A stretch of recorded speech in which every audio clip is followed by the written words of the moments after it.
Islands. And they've been passionate about conservation for as long as they can remember. And Beck is studying the effects of an invasive White River crayfish on Pelee Island and the impact on smallmouth salamander. If I could have Beck. Oh, it's right here. Sorry, I'm blind over here. Good. Your PFM presentation. Hey, everybody. Thank you. You're gonna have to move over to the. Yeah, just wait until you get it. Okay, Phil? Yeah, probably. Just do some housekeeping. Anda, how's the video? Good. Okay. Yeah. All good. And can everybody on here hear me? Alrighty. Sounds good to everybody? Alrighty.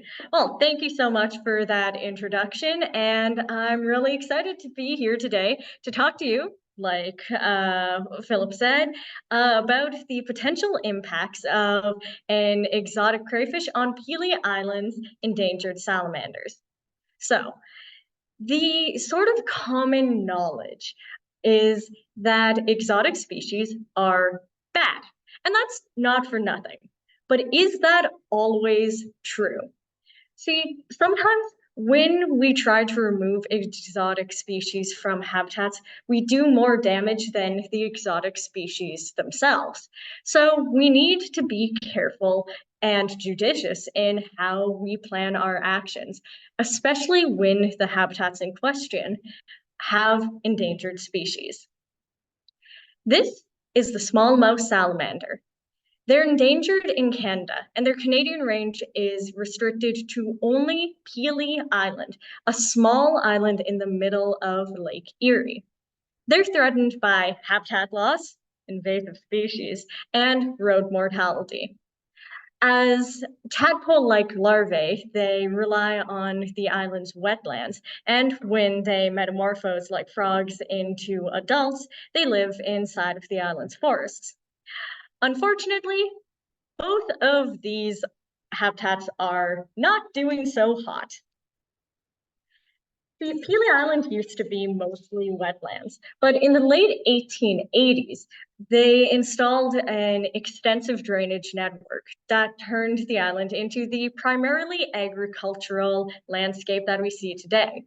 Now, the entire island is only 17% forest cover and 6% wetland cover. That means that all of the threats to these habitats are a threat to the salamander's existence in Canada as a whole.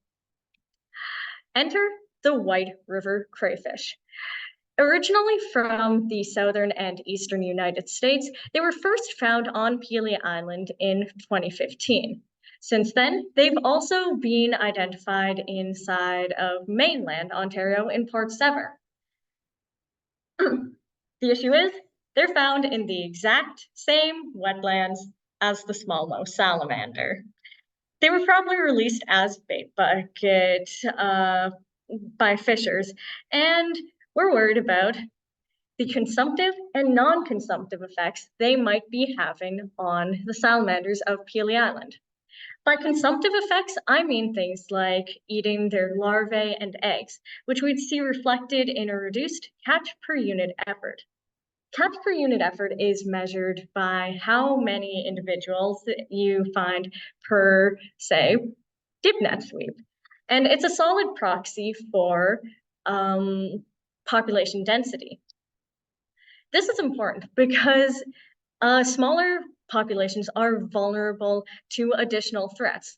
For example, one bad breeding year where all of the breeding ponds dry up could mean an entire reproductive failure for the whole population, leading to possible entire extinctions from Canada.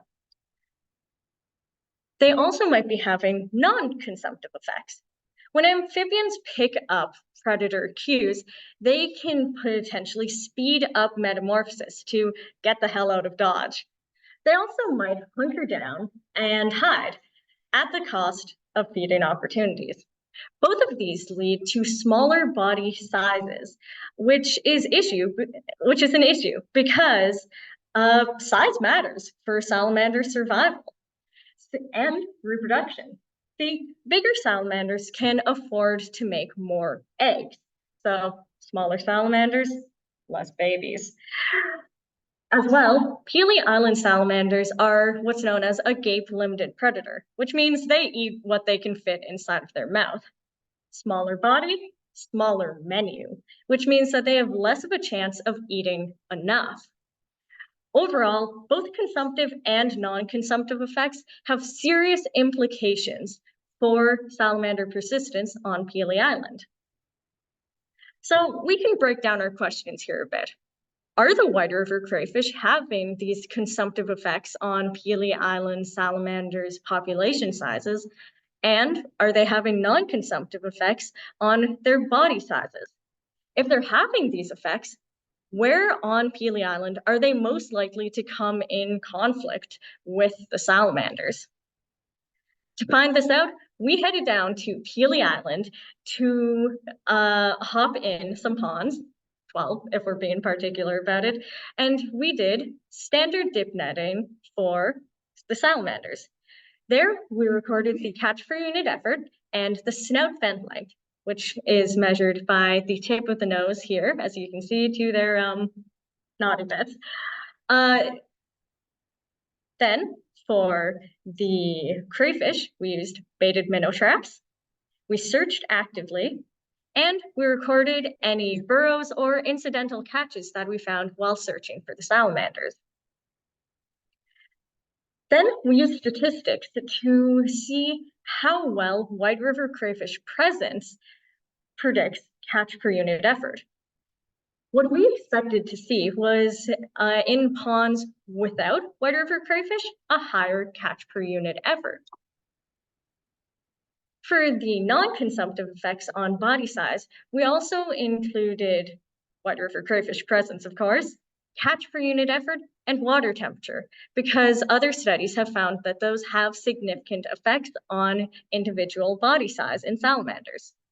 We also recognized that ponds where we caught multiple salamanders, those salamanders within those ponds would be more similar to each other than one from another. So we kept track of which ponds we caught each salamander in, so that variability wouldn't be an issue. As for mapping out the crayfish suitability, we used a software called MaxEnt, which uses the presence data. In this case, these 32 points where we, or someone on iNaturalist, use iNaturalist, this is my plug, it sees where those presence data are and what the environmental factors are at those points. It then compares what combination of factors exist at each of those to all of the places where they're not. That way, it can understand what the combination is that is most likely to have White River crayfish present there, i.e. the probability of presence. For our model, we used land cover, soil type, distance to wetlands, and the distance to that drainage network that took away the wetlands. The best part is, we were so wrong. We did not get that right. We actually found that there were more salamanders in ponds with White River crayfish, which was unexpected. This could be because the crayfish and the salamanders have similar habitat needs.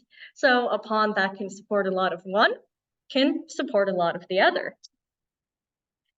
It also could be that the White River crayfish actually do improve the habitat suitability. See, we know that the salamanders on Pelee Island use the burrows of the native crayfish to stay moist in the hot, dry summers and to escape the cold when it gets to wintertime. White River crayfish also create burrows, so it's possible that the salamanders are using them in the same way. More research on this is definitely needed. As for the non-consumptive effects on body size, we didn't find any evidence that White River crayfish presence had any effect on how big salamanders are. In this graph, you can see that the closed shapes are the ponds where the White River crayfish was absent, and the open shapes are ones where they were present.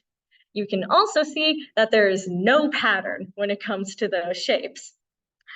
This could be because the salamanders on Pelee Island are regularly in contact with the native crayfish. So an introduction of a new potential crayfish predator doesn't actually have any effect on their behavior. A crayfish is a crayfish is a crayfish, and they're going to hide in the same way. We did find that more crowded ponds had smaller salamanders. This makes sense. There's more competition for resources there, and other studies have found the same thing. This does have conservation implications, though. See, like I said earlier, size matters for salamanders. It also matters because the larvae need to hit a certain minimum size before they can metamorphose, and they have to stay inside the ponds until then. So if their growth is slowed down, like it is in these crowded ponds, then they have to stay in these potentially risky ponds longer, where they can come into contact with more predators and potentially have their ponds dry up on them before they can actually get out on their real boy legs. In terms of where we found the crayfish, we found that the best model for predicting them used soil type, wetland distance, and drainage distance. We also found that the places where there were some of the highest suitabilities on the entire island, shown here in the red, are also places that overlap with the smallmouth salamanders, shown here in the pink boxes. All of those yellow boxes are the places where there's high habitat suitability for the crayfish and smallmouth salamanders. That's a lot of them. As for the habitat effects that are the most important, we found that distance to wetland had the biggest influence on habitat suitability for crayfish. We see that it's almost 100% probability of occurrence around 20 meters from the wetland, and then that sharply drops off until about 150 meters. This could reflect the dispersal or movement ability of these crayfish. The next most important was soil type, with a strong preference for Toledo clay. Like I mentioned before, the White River crayfish create these burrows, so it makes sense that they need these clay soils that can hold that form. The last one is the drainage distance, which is the least important. That was a little bit surprising, and so was the fact that it's the most suitable around 200 meters. See, we figured that they were probably going to use these drainage ditches as a crayfish highway to get from one part of the island to another. But what we didn't think about originally was the fact that the purpose of these drains is to lower the water table, and the crayfish need to be able to access that through their burrows. So what we think is happening here is that 200 meters is the upper limit of where those drainage ditches stop taking effect. So White River crayfish aren't having the impacts on salamanders that we thought that they would. That's not to say that they totally aren't or that they totally never will. We didn't test all of the potential impacts, and we also didn't test if there was an effect of crayfish density.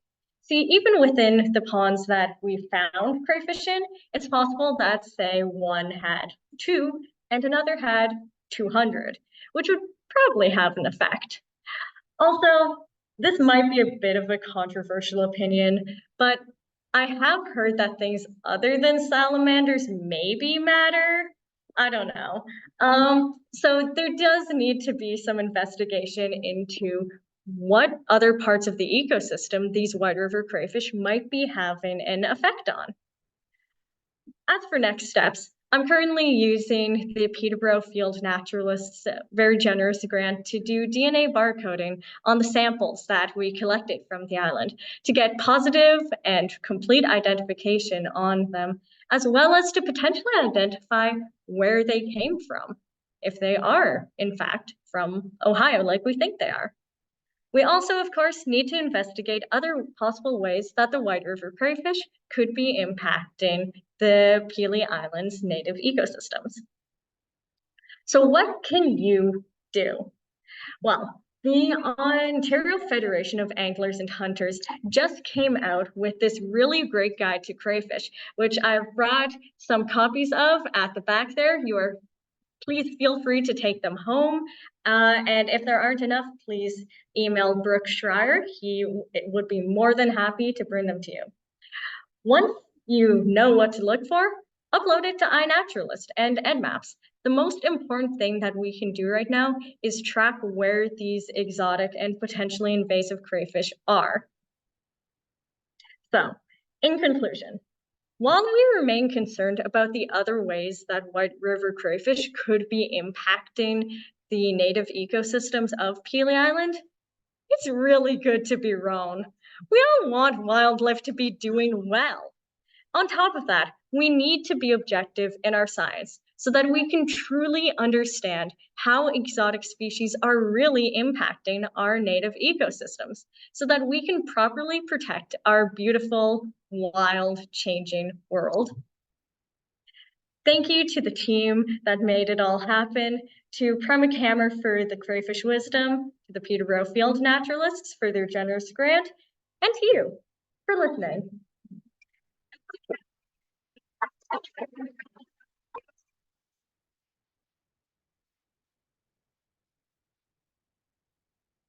Does anyone have any questions? Because I can always talk more about salamanders. Any chance that they're actually eating the salamanders are eating the crayfish? Okay, the question is there any chance that the salamanders are eating the crayfish? Yeah, that is definitely a potential because, like I said, the salamanders are gape-limbed and they do eat plenty of other invertebrates. So it's a possibility. Though, let's see, hold on, I have a slide on this.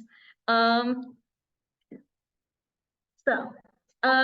got a bit of a year-round thing here, and we can see that the eggs of the salamanders are laid around, well, a little before right now, and they're potentially hatching right now. And we're not 100% on when the White River crayfish have their babies. There's very little on their life history, but one single crayfish has been documented in Canada with their eggs being held in late September. So what we figure is happening is that they hold on to them in the burrows over winter. That means that they're probably too large for the salamanders to eat at that point, and they might have a jump start on them then. So possibly, but something to look into. Any other questions? Any from the Zoom? Thank you. Thank you.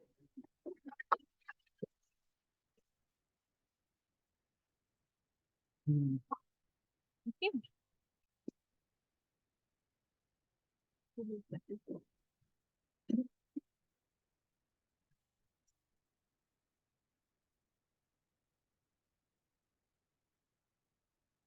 Our next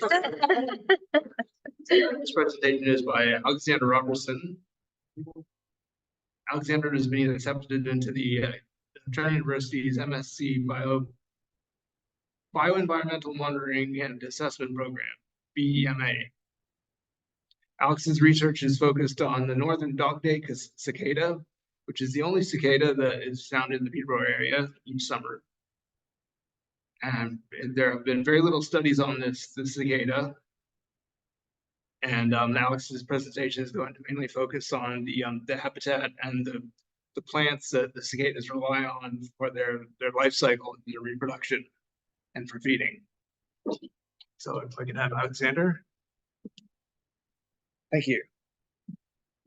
Hello. Just going to try to make this full screen. Oh, that works. All right. Hello, everyone. I'm Alexander. I'm doing my honors thesis with Dr. Caitlin Fleming and Dr. David Beresford. And I'm doing my project on cicadas. Many of you, oops, I can get that. Many of you have probably heard of the double emergence that's happening this year. Those are periodical cicadas, and those are not the cicadas that I'm talking about.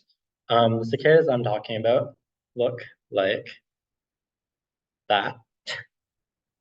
And those are northern dogday cicadas. As just mentioned, they're the only cicadas that we get in this area. They're considered annual cicadas because they come out every year, although they do stay underground for 3 to 5 years. And because of the shorter time period, they just come out a lot more staggered, and so we see them every year. If you haven't seen them before, then you've definitely heard them. And if you haven't seen the adult forms here, then you've probably seen, goodness, these, now this is what I'll refer to as a nymphal exupia. It is essentially a shed skin that the cicadas leave behind on trees when they reach their final instar and they're ready to breed. When cicadas do this, they come out from under the ground and then they have wings and they can fly off and sing and have more babies. All cicadas have,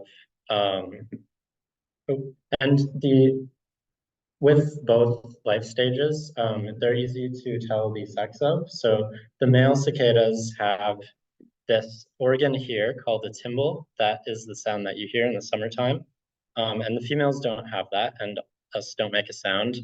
And then when they're nymphs, the females, you may not be able to see it too well, but right there, there's these two little lumps that only the females have when they're in their nymphal form. So all cicadas have a thing for trees. They're actually obligate parasites of trees. And the males you can usually hear singing from the treetops. Females have to lay their eggs in branches, and then when the eggs hatch, the babies fall to the ground, burrow underground, and they choose a root or a rootlet to feed on for the next 3 to 5 years of their life before starting the cycle again. So if cicadas like trees so much, you might think that they have some sort of tree preference. Well, if you go online and search what trees can I find cicadas on, you will get the answer, they can be found on any trees. I thought this must be false. So I hypothesized that annual cicadas do indeed have a tree preference. And if they do have a tree preference, then there should be more cicadas found on a specific type of tree. Pretty simple, not so simple to actually get cicadas for studying this. The first thing that I thought of was a water gun to shoot the cicadas down from the treetops. Now, I quickly found out that this was not going to work. Not only are cicadas very hard to find once they're adults, they blend in really well and they go really high up. They're also quite hard to hit. Luckily, I had some backup plans. One was emergence traps. The one in the front there has been used in other studies before, mostly for periodical cicadas. And then the one in the back is a new design that I was trying for the study. The idea is that when the nymphs come out of the ground, the trap stops them in their tracks, and then you can collect the data on the cicada and the tree that they were trying to get to. The other methods were collecting the exuvia from trees, and they're usually found on or around trees, spotting the adults as opposed to trying to hit them because it's a lot easier using binoculars than a water gun, and then nabbing the adults, which were within nabbable distance, of which there were a few. I did this in Peterborough County in the summer of 2023 when they were active. All of the black areas there where I placed traps, it was mostly in people's backyards. And then I did some traps at the Riverview Park and Zoo, as well as Rocky Meadows Lavender Farm. And then intermittently, I went out and collected exuvia off the trees in various spots in the Peterborough area. The traps, unfortunately, didn't work either. I found a single exuvia in one of the traps with no adults, which means that the adults probably escaped. Now, I have some rectifications for actually making the traps that I think will make them work in the future, because obviously the cicadas came up in them, they just got out. But that doesn't mean that the traps were a total loss. There's a few interesting things that I found with the traps, and that was mostly used by other animals. This toad returned to the same trap over and over again. Also further evidence that the cicadas could escape because this big guy could get in. This blue-spotted salamander was found in the same trap as the toad multiple times as well. If you're afraid of spiders, close your eyes, because I found dark fishing spider and a camel cricket in the same trap at the zoo, which was interesting. I've never seen a camel cricket before. And then the weirdest to me was this pair of hip bones, which was found in one of my traps, which had been split open vertically. So whatever animal killed this poor soul, brought it to my trap, ate it, and left me a little present. So the traps didn't work. Luckily, collecting the exuvia did. Collecting the exuvia was extremely effective because they're so easy to find, they're so easy to collect and measure, and they're on the trees, so you can see which trees that they were potentially feeding on and potentially laid on. The other cool thing about collecting the exuvia actively is that it gave me the chance to see some freshly emerged cicadas, which were still drying their exoskeleton. And that's why this one looks a little different from the one that you saw at the beginning, because yeah, its exoskeleton is still soft, it needed to dry, and they'll sit in the sun for a few hours waiting for that dark green and black coloration to come in, and then they can fly off. So to get into some results, this is just an abundance chart of how many cicadas I found on specific types of trees. It doesn't actually indicate which trees are more popular with cicadas, but rather which cicadas I found trees on and which trees were more abundant in the areas that I was looking. This is maybe a little more useful. It shows the count per tree of cicadas, and there are less species here because some species I only visited one tree of. These are the species that I visited multiple trees of that species. Sugar maple definitely seems to be more popular, but because I didn't take any zero counts or abundance of tree species in the areas that I went, I just kind of walked around, and every time I saw a cicada, I would record it and collect it. This isn't definitive data right here.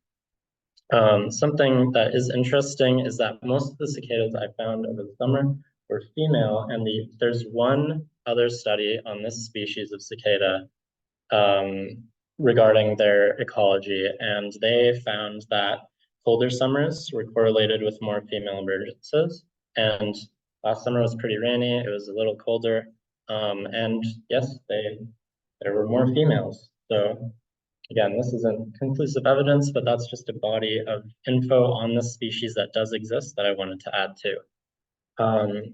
Speaking of sex, does anybody know which one here is the female?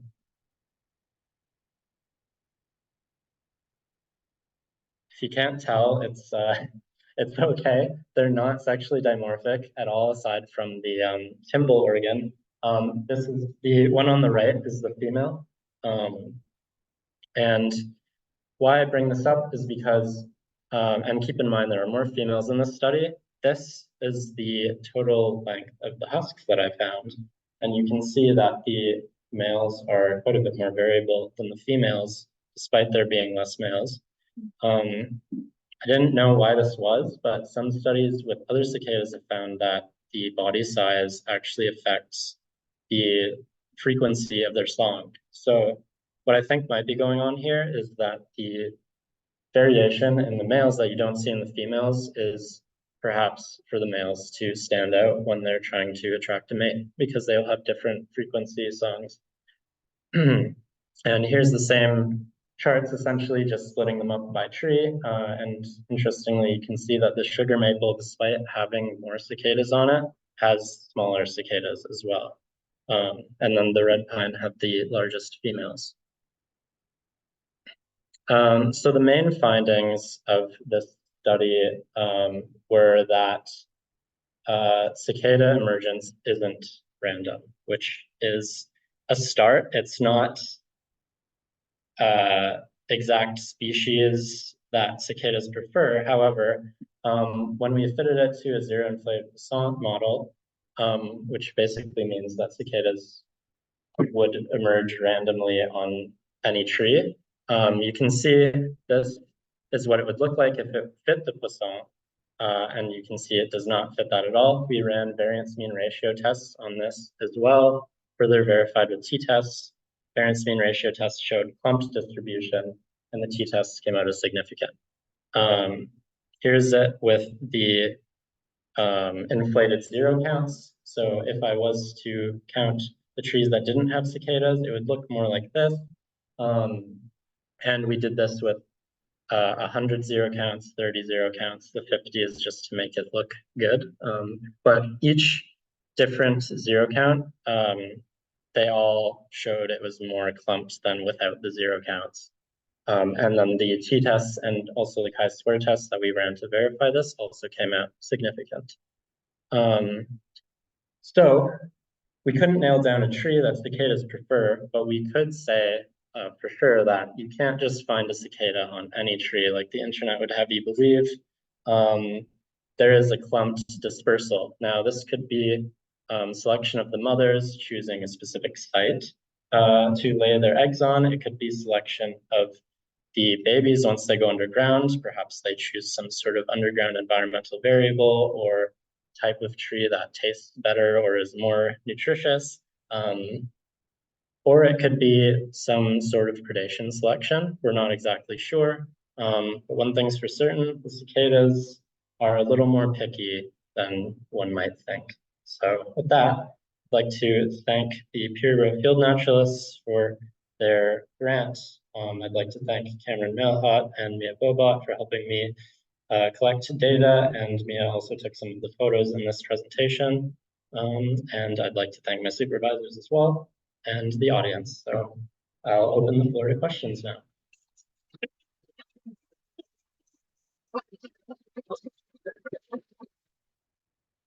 Yep. How far do they differ, like, as babies and as adults? Like, is it sort of function of the mom lays an egg and then it just emerges on that? Or? So the short answer is we don't know, because there's no research done on this species. However, oh yes, sorry. So the question was, how far do they disperse, both as adults and nymphs? And yes, the short answer is we don't know, because there hasn't been any studies done on this species with that particular question in mind. However, cicadas are really not good at flying, and there are definitely sites that have repeated cicada groups. So I don't think that they disperse super far. There's some talk about cicadas preferring cities due to the heat island effect or acoustic pollution, essentially. They seem to like louder areas. So they can fly, so they can disperse, but the extent of that is not known. Yeah. I know there's a favoritism towards the maple trees in a lot of urban areas in Ontario. Maybe it's because it's Canadian maple leaf and things like that. But in addition, there's also a lot of Norway maples and fox elders or Manitoba maple. Sorry. Mm-hmm. I was just wondering if you noticed any variations or impacts of invasive species like manto maple or particularly Norway maples on cicadas. Yeah, so that's actually a good question that I maybe should have talked about. The question is what the impact of invasive species, particularly maples, is on cicada choice. And I actually didn't find cicadas on any invasive species, really, especially not maples. I have a Norway maple in one of the areas that I set a trap, and even like there were no cicadas on any of the maples that you wouldn't really want to find in Ontario. It was mostly sugar. Yeah. Mhm. There's a question online. Yeah. What do cicadas eat? The question is what cicadas eat, and they only feed on the phloem and xylem of trees when they're underground, and they can pierce the soft skin of the rootlets. That's it. Mm-hmm. Large part of the life cycle is underground. I think that could be an area that could be investigated for any kind of discriminatory effects, like a lot of defense chemicals that trees just respond to attack one kind or another. And do you know anything about anybody looking at differences in rootlet defense chemicals and larval selection and so forth? So the question is about whether or not there's been any studies done on the chemical defenses or like underground defenses that trees might have, and then the larval choice. And what I found, there isn't. There seems to be an aversion to digging around the roots of trees and seeing like which cicadas are there.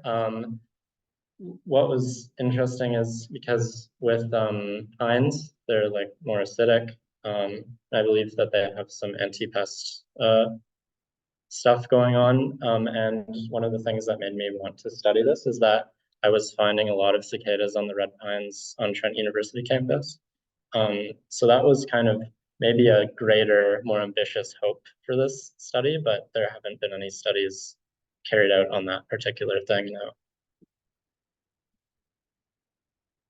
Okay, thank you.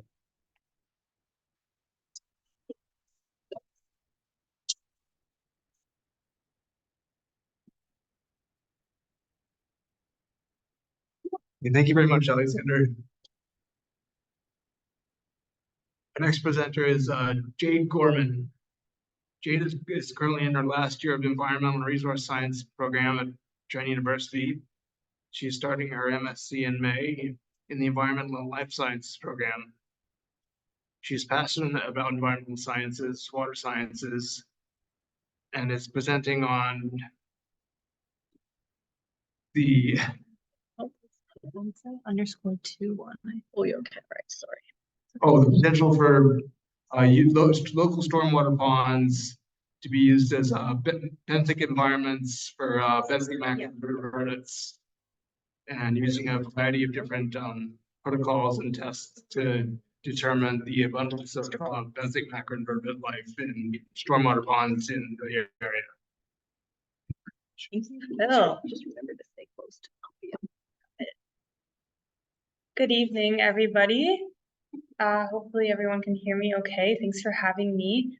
So my research conducted over the course of the last academic year, so starting in September until just about recently, wrapping things up now, looking at benthic biodiversity in our local stormwater ponds in Peterborough. So this is for my environmental and resource science bachelor's, and I was supervised by Dr. Caitlin Fleming and Mary Claire Bewell. I'd just like to start off by thanking the Peterborough Field Naturalists for supporting my project and their interest. I really appreciate it. And thank you for having me here tonight and allowing me to present over my findings and project over the last few semesters at Trent. So to cover some of the basics, what are stormwater ponds? So for those of us that might not know, these are engineered ponds that sort of collect standing water in urban areas, and it's composed of runoff that can happen from high events of precipitation, otherwise known as stormwater.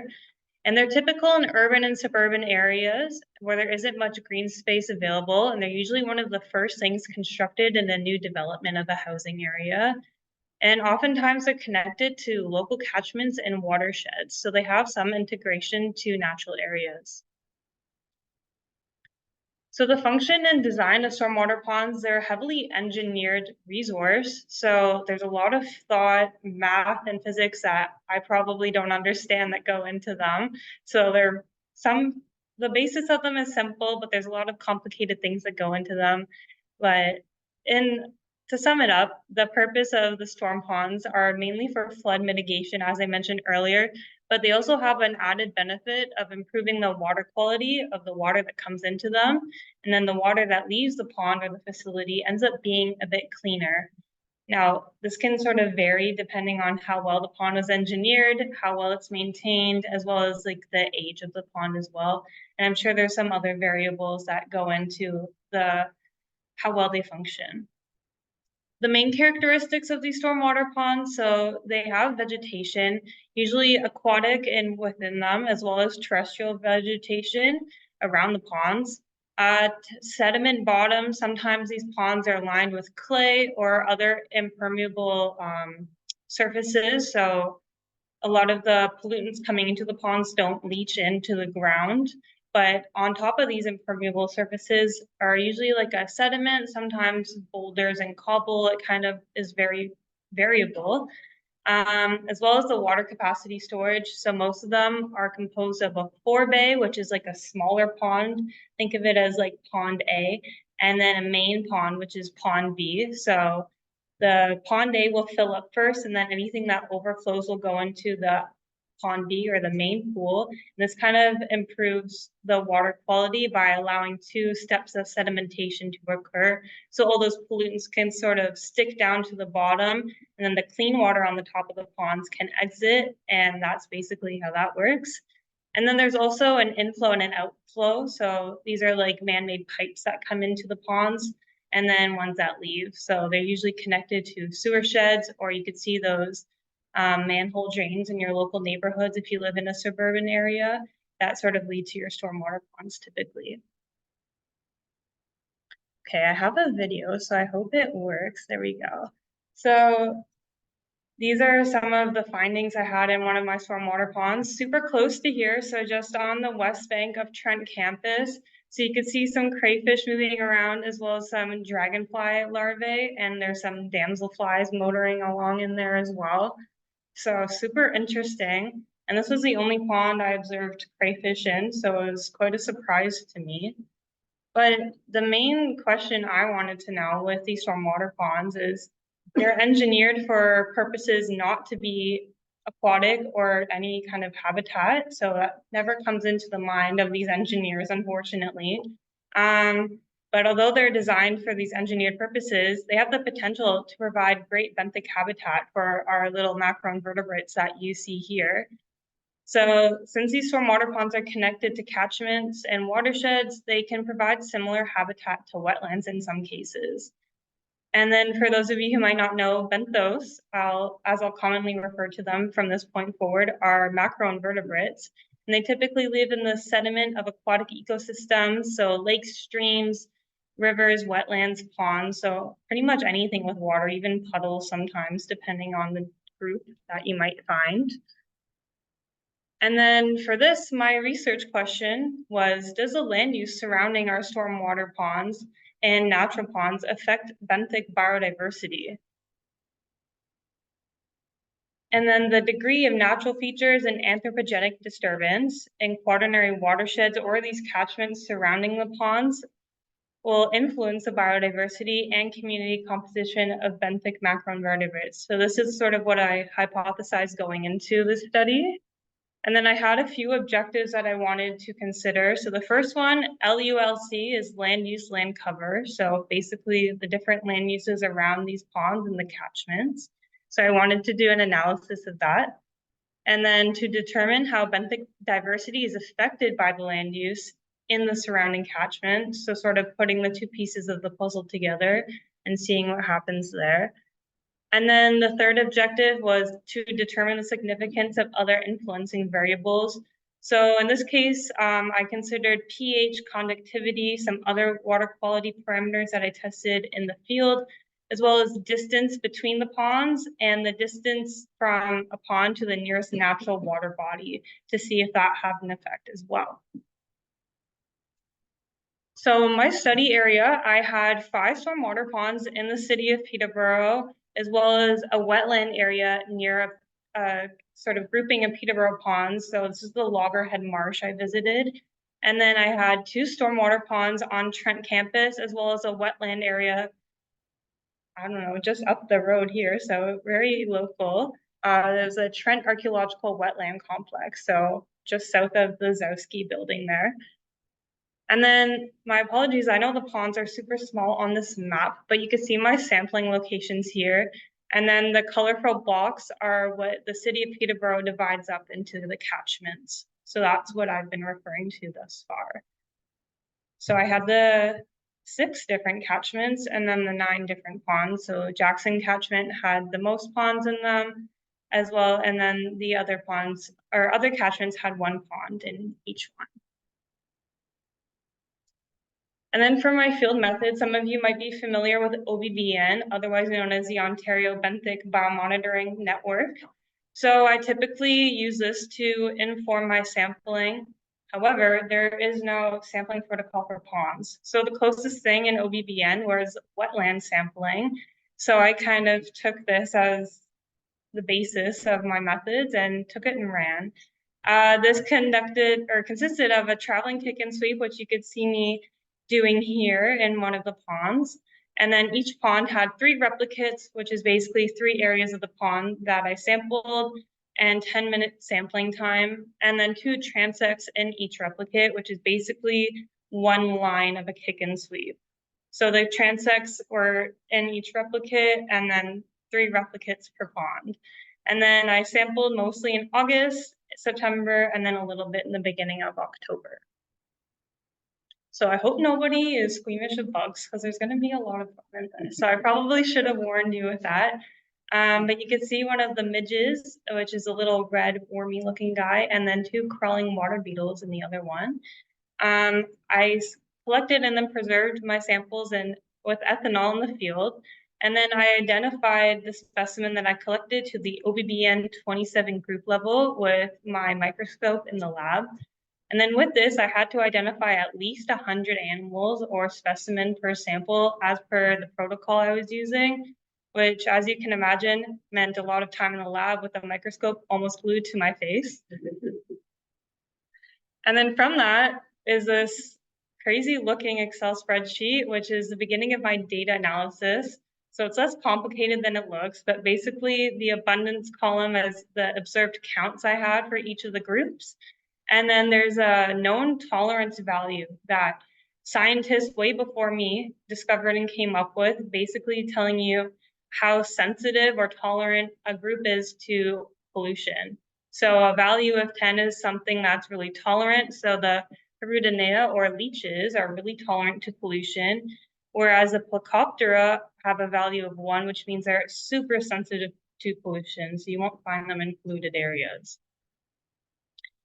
And then from these numbers, I did a bunch of little punching into Excel and calculated a few indices to sort of tell me what's going on in the ponds, as well as the compositions.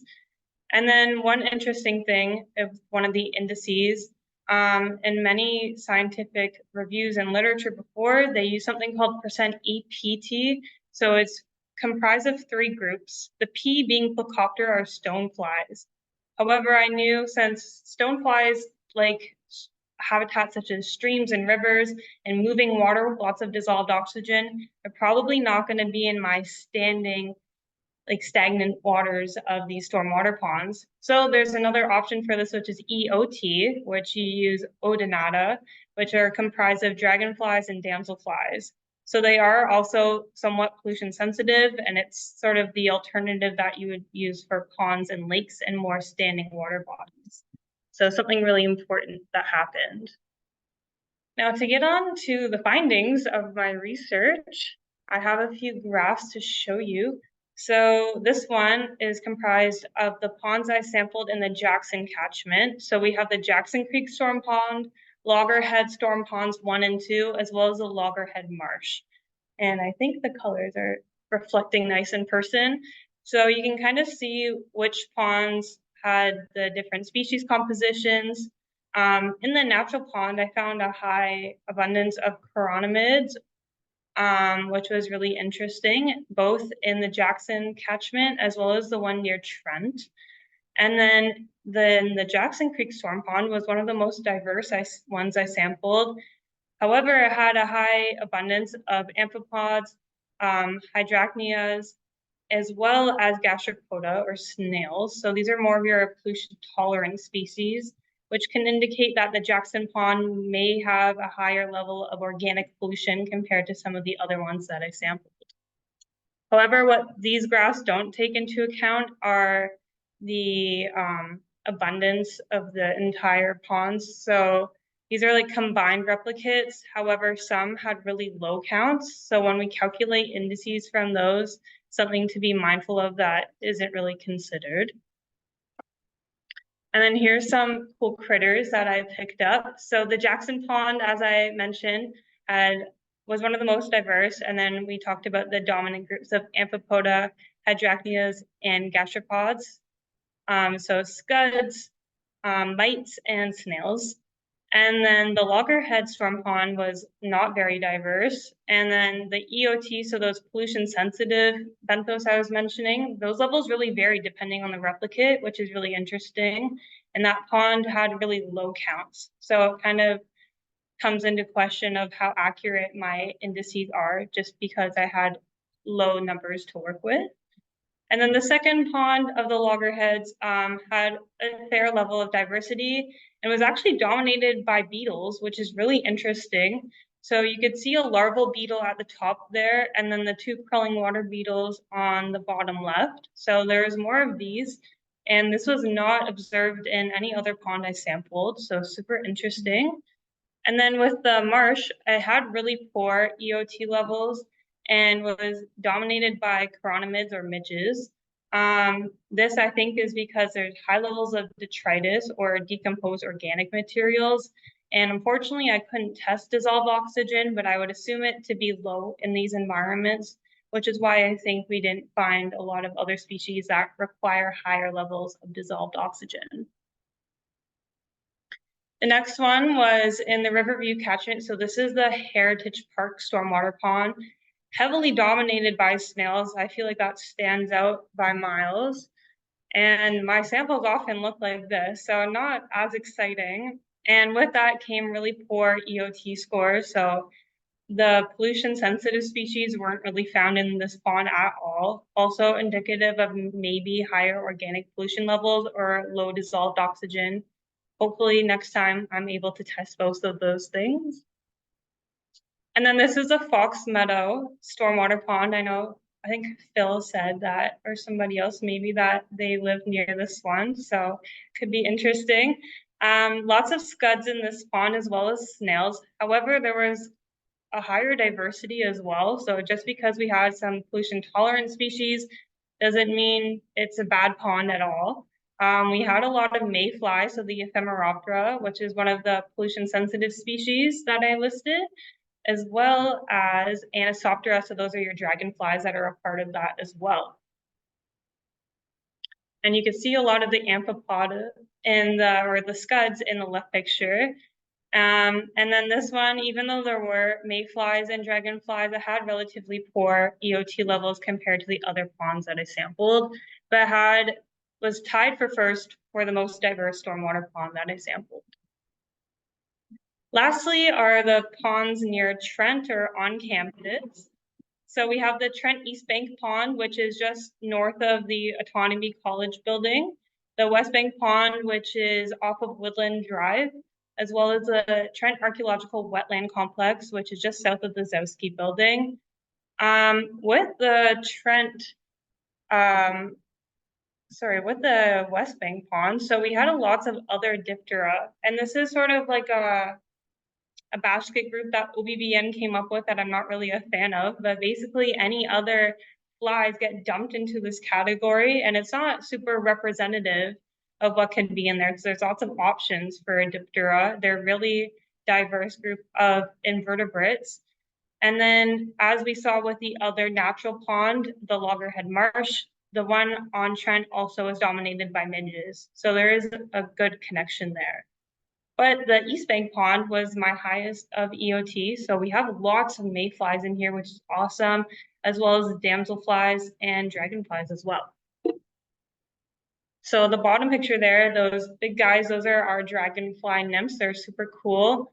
And then the sort of transparent, translucent, I know it's not coming up as great here, but those were something called Taboridae, which is what I found in the West Bank Pond. And those were what got dumped into the other Diptera category, but they're actually really interesting. They're a predaceous midge, which I didn't know before doing this study.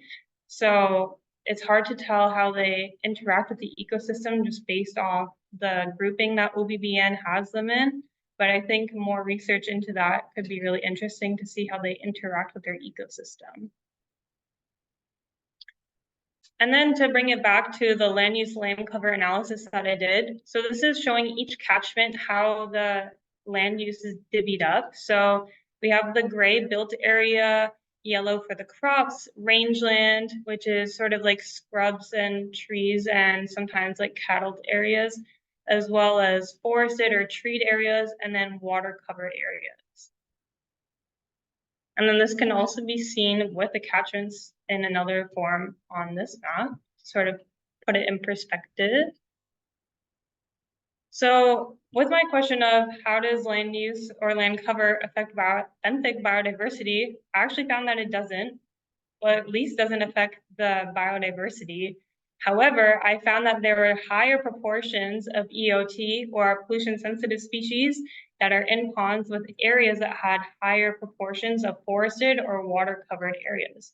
So there might be a link between how naturalized the catchment is and the amount of pollution sensitive benthos that we can find in these stormwater ponds. So we have some crazy looking figures up here, but they're not as complicated as they look. With this, it's just showing the similarities between the ponds. So you can see sort of the groupings, which ones are closer together and which are further apart. This has to do with the benthos observed of them, the water chemistry, as well as the distance between ponds and the natural water bodies that I mentioned earlier. And these are mostly clumped between catchments. So the loggerhead ponds are close together, as well as the one on Trent lands, which are sort of in the top area.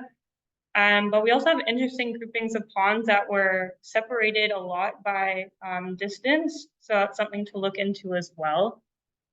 And then what this is how similar the catchments are to each other. So I found that the Jackson Creek catchment, being the largest in terms of area, had the most overlap between other catchments. And then the smallest ones with the autonomy and Trent were the most unique. So this can have questions with, does the size of the catchment maybe affect benthic biodiversity or the similarities with the other catchments? And then for what's next in this type of study, so I think we should definitely continue with biomonitoring, especially benthos and stormwater ponds. And then with this, to protect green spaces in urban areas, or at least what we have left. So these stormwater ponds are designed for the purpose of aquatic habitat. However, we could see that they do provide some habitat for benthic macroinvertebrates, but we should definitely prioritize the existing natural green areas that we have already. And then with this, we can also find ways to manage existing stormwater ponds to protect benthos and maybe other aquatic creatures that rely on these ponds, whether that has to do with the dredging that happens or the chemical treatments that might go into them. And then lastly, we can also make recommendations to construct new stormwater ponds with the additional purpose of providing aquatic habitat. And then that's all I got. Thank you very much.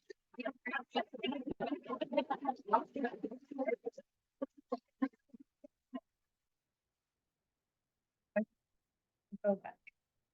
Do you think that the time that you love to understand that have an effect, like if they have samples during the summer, they can do a sample. So the question was, does this time of sampling maybe affect the results that I had? I think it's definitely plausible. With sampling benthos, I know certain species or groups can emerge at different times. However, larval beings can be present in aquatic areas like year round. So it's kind of hard to say. I know the size definitely varies depending on the time of year. So I think there definitely could be some influence, but I think it's just very variable. We don't really understand the relationship they have with stormwater ponds that much yet.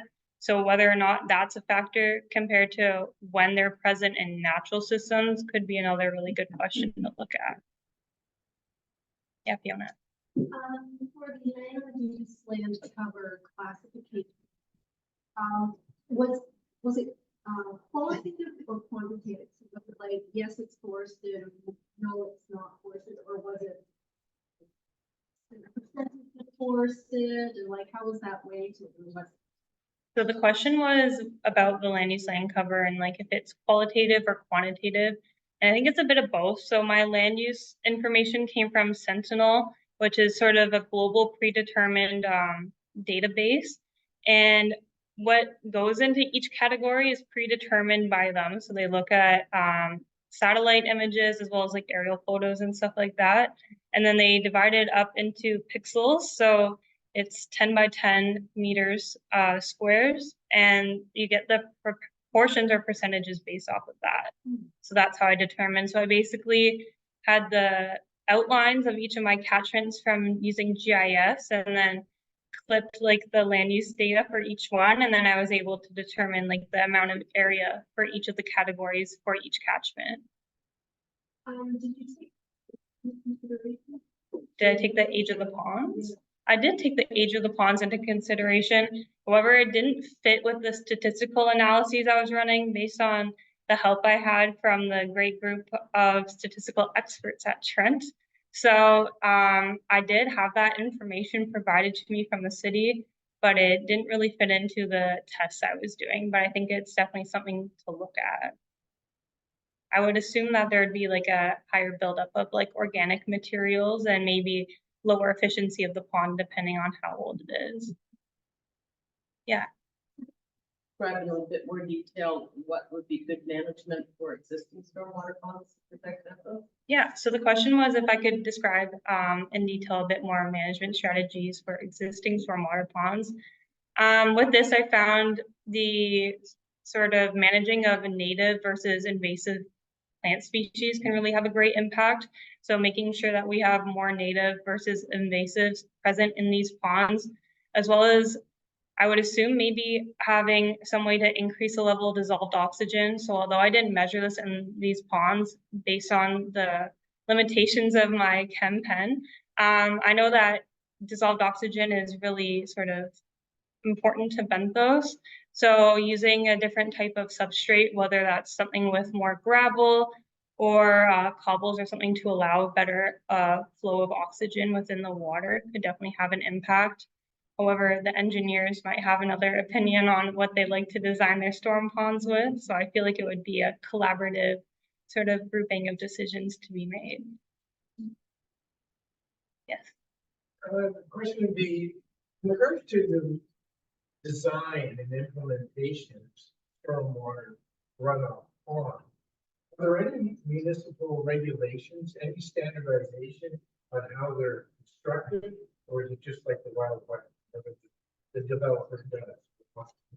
So the questions about rules and regulations on the development of stormwater ponds, they are heavily regulated in terms of like the engineered function, so collecting the runoff as well as improving the water quality. However, they have nothing in place yet to provide aquatic habitat or even habitat for ducks or other areas that like these like wet spaces.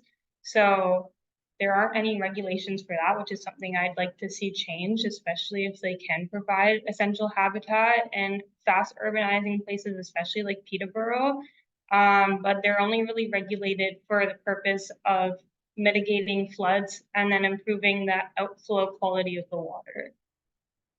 That's where your research, I think, really, that's where it should go. Mm-hmm. It's like, it's happening more and more. Yes. And so this is all you got. So this is where, best of breed, best practices would make a huge difference.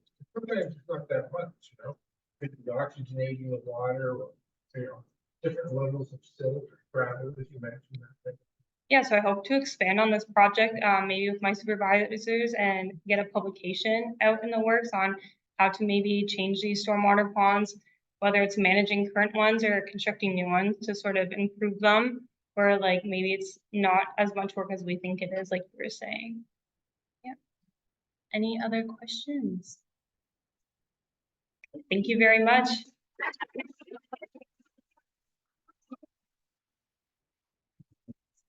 Okay,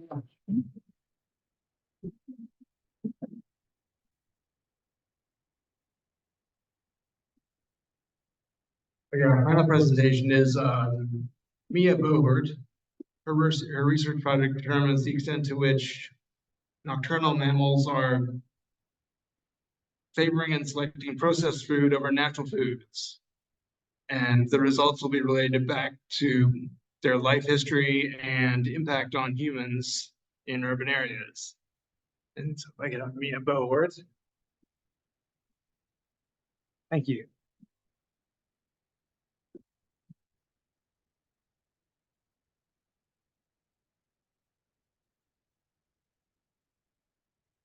My name is Mia Bohbot. I'd like to extend special thanks to my supervisors, Dr. Jameson, who showed up tonight, and Dr. Bowman, who is not here. My presentation was about scavengers in the city. It initially started off being mammals, but we decided to expand the scope.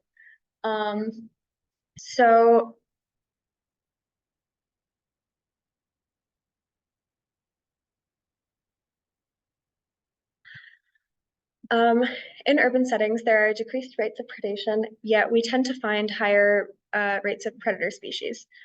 In cities, we find different ratios of human-based food as opposed to food that you would find naturally in the environment. So we thought that this increased access to human food could be driving a phenomenon known as the predation paradox, which, as I described, is when we find lower rates of predation yet higher predator species. Humans tend to not really get along so well with apex predators. We push them out of cities for many reasons. Sometimes it just tends to be how much space we take up. Sometimes it tends to be more so just that our lifestyles sort of don't get along.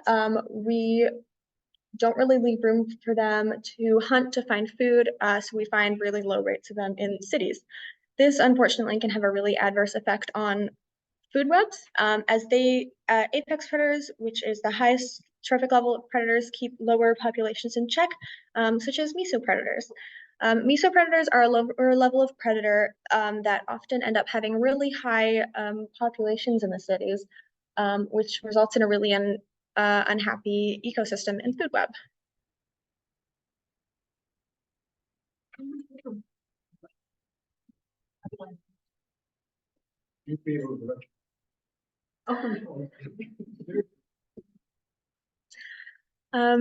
Many studies have shown that wildlife prefer anthropogenic food to their natural diet. I've cited a couple here. I've only cited two because the more and more I look, there's so many studies showing in many different species just how terrible junk food is to species.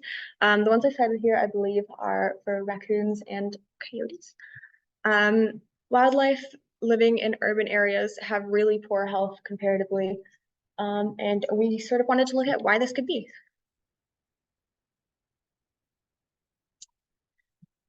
So for our methods, we set out motion-sensitive cameras in 28 people's yards. We baited them once a week for a month, which was our study period. We had a chicken wing, a bird body, a crabapple, and a timbit. These allowed us to represent a carbohydrate group and a protein group, as well as natural versus unnatural foods. So our methods that we used were logistic mixed models. Our three highest models, which I'll talk about a little bit later, tried to predict whether or not bait would be taken using these variables that you can see here. So we used site ID and whether or not the camera placement was in an urban environment or a rural environment in all of them. And then we looked at a couple of variables that you can see here, which is whether or not it was a junk food or a human food, whether it was a protein or a carb-based food, and just the bait to see if there was any difference between whether the bait could be used to predict whether or not it was taken and these other categories. At the end, we ended up doing an abundance tally, which ended up actually being pretty cool.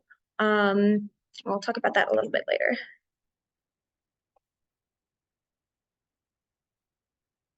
So these are our models. In p-values, we're looking for lower numbers being better, and the same thing is true for the corrected AIC score.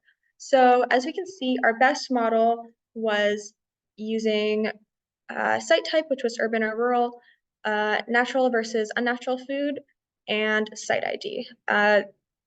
This model was not significant at the 0.05 level.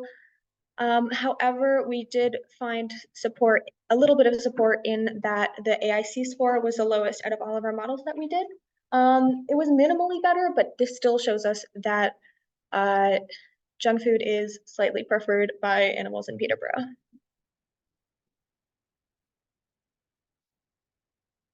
This was actually a pretty interesting part of the study. For our abundance tally, we found probably our most unexpected result. Does anyone want to guess what the most abundant animal was in Peterborough that we found? I heard squirrels. Can I don't know if you were at my presentation, so I don't know if you actually know the answer. Go ahead and guess. Cats. All right, any other guesses? Rabbits. Anyone else? Rats. All right. All right. Gray squirrels. Yeah.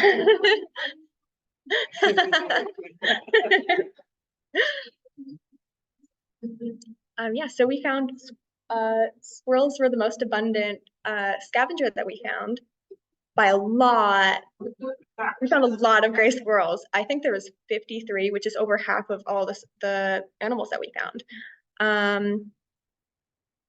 Our only two prey species were highest in abundance, which is expected because we need a lot of prey species to support the higher predator levels. However, gray squirrels were very, very high.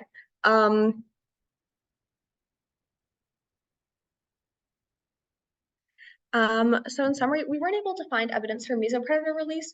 Mesopredator, there were approximately 10 mesopredators, which was the same for apex predators. We found mild, non-significant support for junk food preference, and we found a lot of squirrels. This could be supporting a phenomenon that I have not yet had a chance to read about. We've just heard about it. The abundance tally was a very recent result, and then we've since had more people giving us information on this. So I have heard, and I don't have the source for this yet, however, I've heard that in food webs, often one prey species will become really, really abundant. Again, I don't have the source for this, so please don't quote me on it. I still need to get my hands on that study, but yeah, in conclusion, we found a lot of squirrels.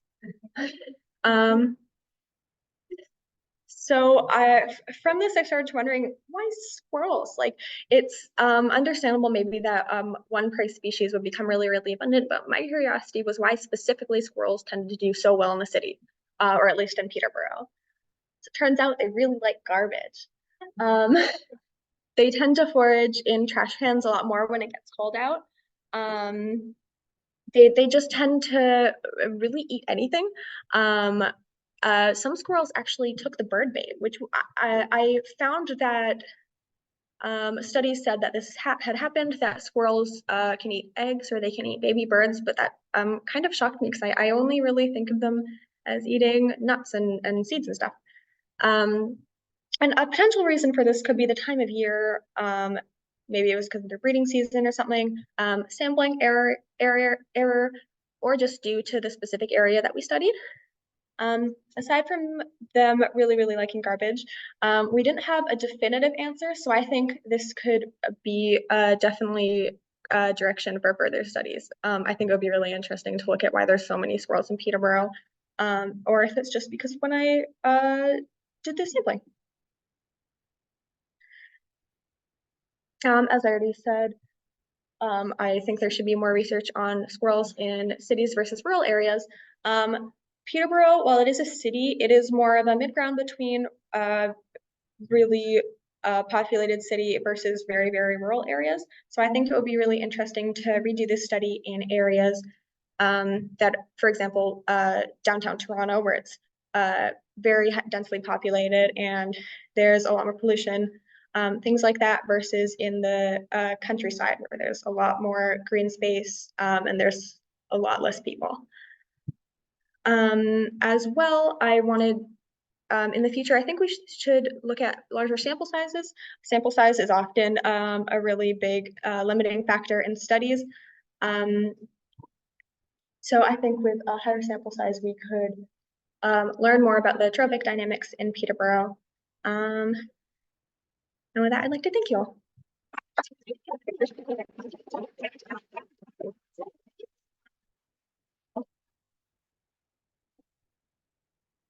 Are there any questions?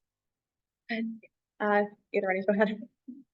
Did you consider productivity of the various species and also just natural density given their various sizes? So, like for example, you might see 3 or 4 squirrel nests in a tree, but you're not going to see 3 or 4 raccoon nests.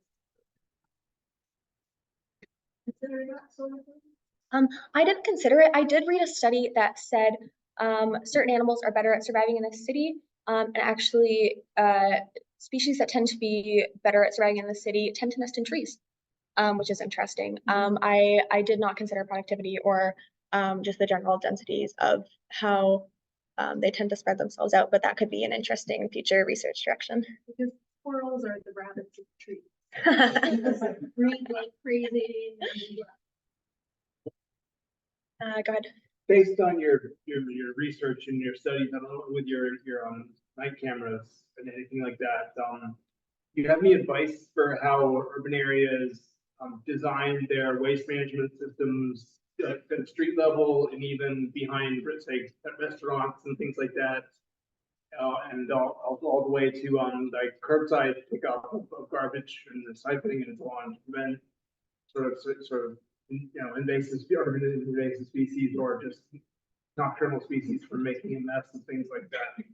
I know I volunteered at the zoo for about a year, and I know that one of the people on the landscape work there said that the reason there's so much litter around is because squirrels are getting into the garbage at night. If you're looking long enough, they can squirrel through the garbage bins and animal-proof bins in urban areas, make them less accessible. For waste management, the question was about waste management. If I have any advice for waste management, for example, for keeping animals such as squirrels out, and if there can be anything, and if there's anything that can be done as well to prevent pollution by squirrels tossing their garbage everywhere. I don't specifically know if I have any advice about waste management. I do know squirrels are really good at getting into places. There was even a study that I read that said bird feeders, for example, are really easy targets for squirrels. If you put up guards to prevent birds from getting in, to prevent squirrels from getting in, they're actually better at getting in. So I don't know, because it's really hard to keep animals out. I know we struggle in our yard to keep the raccoons out. I don't know. I know people have considered locking mechanisms. They've considered keeping it in until the last minute. There's a lot of different things that can be done. I think that there should be maybe a future study done on methods of preventing urban animals from getting into your garbage, and that could also probably have pretty good effects on us supporting urban scavengers with our garbage, unfortunately, which is not great for them. Any other questions? I'll give you an observation as a longtime Toronto resident. Like, there's no raccoons in Peterborough compared to Toronto. I mean, honestly, it's ridiculous, and they're bold. Like in Toronto, I mean, they're living like a family. They'll chase you away from a garbage can, and they open up garbage cans. Like, you can't believe. I mean, when you're in Toronto and you see the raccoon situation, and and the raccoon situation in Peterborough, like this. It's like, yeah, you know, it really is. So I don't know, I guess it's very, you know, area specific on what is the top predator in a particular area, but I just wanted to share that observation. Yeah, that's very interesting. I know that different city areas tend to support different types of wildlife, and I used to sort of think of all cities as the same type of environment, but since doing all this reading, I've read that because different cities are able to support different animals, Peterborough has a lot of gray squirrels, Toronto has a lot of raccoons. Different cities have different variables that are able to support different wildlife. And I think that's a really interesting thing to study. Like I said, with wanting to do further research on squirrels in Peterborough, I think it'd be really interesting to find out like what are the urban variables that that help support wildlife in this way. Question online. Mm-hmm. Did you observe urban rats? The local opinion is that they're on the rise in Peterborough. No rats. At all. I had also heard that about Peterborough. Originally I was going to do a study on rats, I believe. We didn't find any rats. Yeah, that was sort of surprising to me. Answer that. So I have a different project going on. Come on. Oh, sorry. It's okay. Here. I can answer a little bit on that. So I have another project that's actually looking at rat numbers before and after our change to the compost system. We're really not seeing rats. Like they're around and they're very site specific where you can find decent densities, but generally it's not a ratty city. Like it really isn't. I know I mean, when you see one, it's in your memory, right? Because you're like, ooh, rat. But really there's not that many around. We're getting very, very few captures on our cameras. And the ones that we are locations where you'd go and you'd be like, oh yeah, that place has a rat, you know, because like, you know, totally open compost piles and things like that. I actually think that our changes to our compost system is actually it's going to, you know, lessen the number of rats we have, which is already a very low number. So yeah, we are not a rat-filled city at all. Yes, yeah, relative, but I mean, everybody, like you know, people know that I'm interested in this research, so they keep sending me like Facebook posts, and people are like, "Oh my God, so many rats!" And then, you know, I'm like, "Well, here are the data," because they're really, we don't. Yeah, we have. Oh yeah, but these are. Yeah, no, I mean, once you have a rat, they're quite a hard. I mean, we had one and it took us weeks to get it. And yeah, but these are, you know, again, traps that are laid out. They're not baited or anything like that. So we are just getting natural observations of animals in the environment. We are getting lots of squirrels too, and we get everything. But really, our main goal was to document rats, and we're just not seeing them, which is great. And they are very, you know, site specific. You know, if a shed or a house has been torn down, you're going to see lots of them. If, you know, a road's being dug up and the sewers are being dug up, you're going to see lots of them. You know, open composts aren't great for them, you know, all sorts of things. But really, we just don't have that many. You know, they're here, but it's definitely not, you know, rat infested city as some people like to refer to it. Oh yeah, yeah. Yes and no. So I think they'd still use, I mean, you know, there are species that like using waterways, so they will go down the sewers and move through that way. But our sewer systems, the way that the city has managed them, there's not a lot of food resources down there, right? So it would be more of a means of movement than actually habitat. Also, really, like when you have a rat, rats don't like crossing streets either, right? So if you have, you know, a rat infested area, it's really a block generally. So there's not that much dispersal beyond the you know, roadways. So yeah. Sorry, I totally hijacked that. I like talking about rats. Yeah. Okay, I'll pass it back. Any final questions? All right, thank you so much.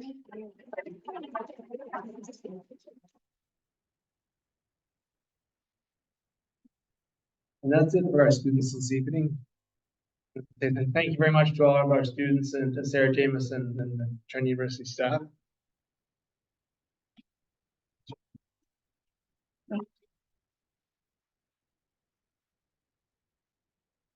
Yeah, thanks, thank you very much to all of you.